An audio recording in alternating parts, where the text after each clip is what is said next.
Checklists aren't sexy, but the truth is, they quietly support almost everything we interact with every day.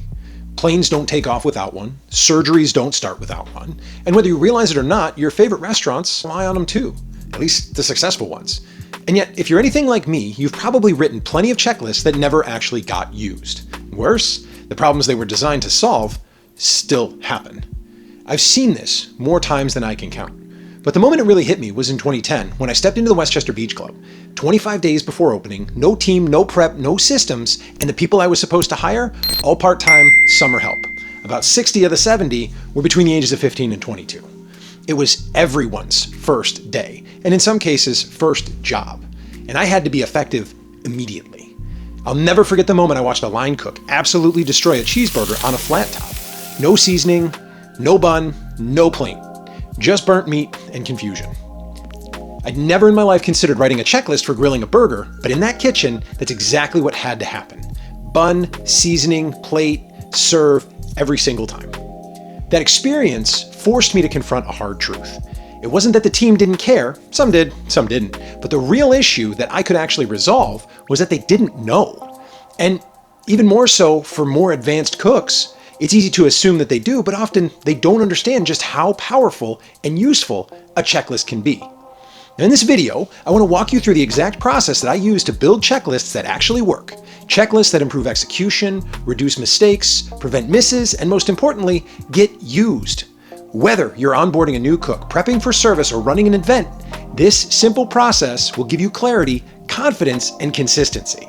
Now, if you're looking for a process to build your checklist and a full playbook that allows you to run your kitchen so it can't run you, then you're in the right place. Because this is exactly what I do every day with professional chefs like you. If you're ready, click the link in the description below the video and let's get started. Otherwise, let's get into it. After building more checklists than I can count in high-pressure kitchens to guide and train staff of all levels of experience, here's what I've learned. A checklist isn't just a list of tasks. It's a training tool, a quality control system. It's basically the roadmap with the key points to get you from where you are to where you want the team to go. And when they're well built, checklists eliminate all the guesswork. They create a structure where there used to be stress. And they give your team something that they can rely on even when you're not there. But when they're rushed, they're vague, or they're out of sync with the kitchen's rhythm, they're just another sheet of paper that nobody touches. The key is building them intentionally. So now let me walk you through this process. The very process that I use to build these checklists that actually drive results. And whether it's a daily opening list, a special event prep guide, or a high-stakes onboarding flow for new cooks, it works. You can use this process to tighten up your systems, build team confidence, and start shifting from reactive management to repeatable, predictable execution. All right, so this all starts with step one. You need to identify a process, either simple or complex, with known failure points. And you got to start with the things that cause the most pain and frustration so you're not wasting your time. Don't overthink it. Just look for where timing slips, communication fails, or mistakes keep repeating, and you're on the right track. Now, usually this happens with a kitchen open or closing list, with hiring, or a really good example is being ready for service. So let's focus on that. Let's use that as an example as we're going through this process, because that seems to be a very common challenge. I know it was for me, most new operations that I came into. Now, from there, you're going to go on to step two, and that's to define the purpose of the list. Basically, what do you want to happen when you implement this list? Another question that you can ask is, what problem does the checklist solve? For example, this checklist ensures that we're fully set for service according to covers, on time, with everything in place, and nothing missed. Because when the team knows why it matters to have it done, they're more likely to use it. When the purpose is clear, it keeps me aligned through the development and gives me a completion indicator and test for whether it does the job or not in the end. So it's a multi-purpose step. From there, we choose a format for the list. And I'm using a word like format, but it's not that complex. There's really two types of checklists. You got to pick one that fits the team's situation and skill level. Either read do or do confirm. Little explanation there. A do confirm list is when your team already knows the workflow and they can perform the majority of it from memory.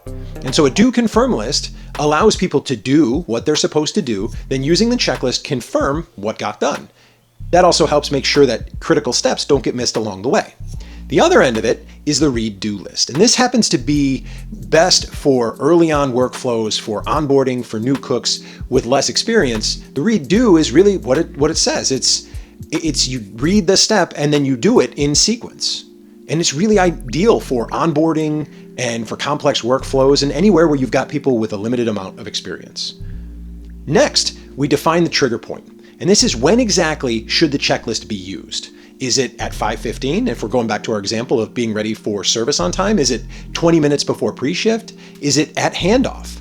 Never was it so vividly clear to me than a few years ago when I was spending some time at 11 Madison Park, and 4 o'clock was our drop dead time, especially for PM service. At 5 minutes till, the sous chef called out 5 minutes and the team responded. 5 minutes to 4 was basically wrap it up time, scrub down time, get everything cleaned up and ready to go because it was time for family meal and it was time to check your mise en place to make sure that you were ready for service. Well in advance of the doors opening and making sure that everybody had a bite to eat. And that was basically a good, clear trigger point. So you got to make sure that the checklist is inserted at the moment it's needed the most. Not too early, not too late, because timing is key. From there we go on to the actual writing the meat and potatoes of it. And I like to start with brain dumping everything. Do a brain dump. Every step that you think belongs, write it down. Don't worry about order. I mean, it's going to be there because as you're thinking through it, you're going to basically spew stuff out, but don't worry about getting it perfect. Just get it out and get it onto paper.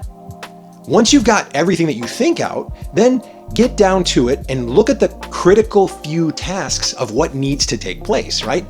You're not going to have to list everything, err on the side of more steps than less. You're going to have an opportunity to refine this later, but you want to make sure that you're able to identify the non-negotiables that are going to be in the list that get to the end result, the few key actions that pave the path to the end result. Consider steps that cause issues when missed or that ensure quality or even prevent failure of being ready on time. Generally, it's time related. You'd be surprised at what you find when you start thinking about it. But you want to ask yourself, what's the main cause of the team not accomplishing this or of this thing that I've set out to resolve not happening? From there, you can go on to document each step with clarity and make sure that the language is simple. Now, it helps to be able to watch the process take place, but when you're watching what's taking place and you're thinking about what should take place, you're likely to see a variance, right? So take what you can see, add what you think needs to happen, get your list, and then simplify. Make sure that you're using action verbs. Make sure that you're ditching unnecessary jargon, and make sure that you keep each of the steps to small, descript statements under 10 words each, right? You've got to be super clear about what it is that you're saying so that it's likely to be understood and it's even more likely to get done. And the key here is about execution. It's not about elegance. Next, as you're going through your list, you want to add confirmation indicators. You got to look for and identify the things that make it clear that something is done or not done or heading in the right direction. Say, for example, you're cooking a creme anglaise, right? We used to talk about it coating the back of the spoon. Well, if you cook it to 186 Fahrenheit, that's also a good confirmation that the egg yolks are coagulated completely, it's cooked to the right temperature, and you're not going to curdle the anglaise. It's a good indicator, right? So you want to look for opportunities to see that. You know, for me, firing the proteins for pre-shift 15 minutes before pre-shift happens is a good indicator to me that my team is on the right track and they're going to be ready for pre-shift. If my team's going to be ready for pre-shift, it's a good indicator that they're going to be ready for service on time. And then you need to make those items trackable. You need to add checks boxes where you can and initial boxes where possible. You're going to need timestamps or you're going to need some sort of app-based completion software, right? You need to be able to confirm that this gets done because that's going to add in the accountability while you're creating a habit within the team. Next, you got to test this in real conditions. Use the checklist, review often, especially in the beginning, and simplify as necessary. And then watch what happens. Are steps getting skipped? Is the list not being used? Does it disrupt flow in the operation? Where's the friction coming from? Generally, when a checklist is introduced, it's a little bumpy at first because people are used to working from memory. Don't let that stop the use of the checklist because eventually the checklist will be committed to memory. Don't let the checklist get thrown out after that. And then refine the list based on the real world use, not theory. Next, we're almost done here. This is step 10. Review with the team that uses it. Don't just hand it off, but after you watch it get used, then build the sheet with them. Ask if it flows. Ask if something's missing or if a step is unnecessary. Ask what would make it easier in order to be able to execute. Collaboration creates buy-in, and buy-in creates longevity. Format for speed and usability. Make it useful, not overwhelming. Keep it the right size. Keep it on a single sheet. The easier it is to read, the more likely it is to get used. Train, reinforce, and normalize. Introduce this thing like a pro tool, not a punishment. Train the team on how to use it and on why it matters. Build it into shift rhythms and check on it being done. The more you ask about it, the more you talk about it, the more people understand that it's important and not just another thing that's going to get forgotten about and go by the wayside. Then assign someone to verify completion, and then, well, it's our job to verify the verifier. Good checklists don't just support the work, they shape it. And you have to ensure that it's being used by making it important for it to be used. Final step, review and improve over time. Checklists have to be seen as living tools. They eventually will become cornerstones for standards and team change, but we have to keep them effective. So use shift reviews or event debriefs to keep them sharp, because checklists allow unexperienced cooks to perform like experts every time. So whether you're onboarding new cooks, setting a team up for service, or preparing for a high-end event, this 13-step process will help you build checklists that actually improve execution and support your leadership. Because it's not about control, it's about clarity that success is going to be imminent, and that builds confidence. So here's the bottom line. A checklist isn't just about making sure something gets done, it's about making sure that the right things get done the right way every single time. So there's layers of execution that build to layers of other layers of execution, and more often than not, the team doesn't understand how their smaller work impacts the bigger picture. When you take the time to build your checklist intentionally, based on what actually breaks down and what actually matters, you create more than consistency, you create confidence. Confidence in your team and confidence from your team. Because when your people have clarity, they don't need to be micromanaged, they don't need to guess, they execute. And they can know at the end of the day if they did a good job or not. Execution done right consistently is what builds excellence. Thank you for giving me your time today.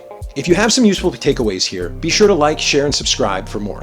And if you want to dig more into useful routines that yield results, then check out this video, and I'll see you later.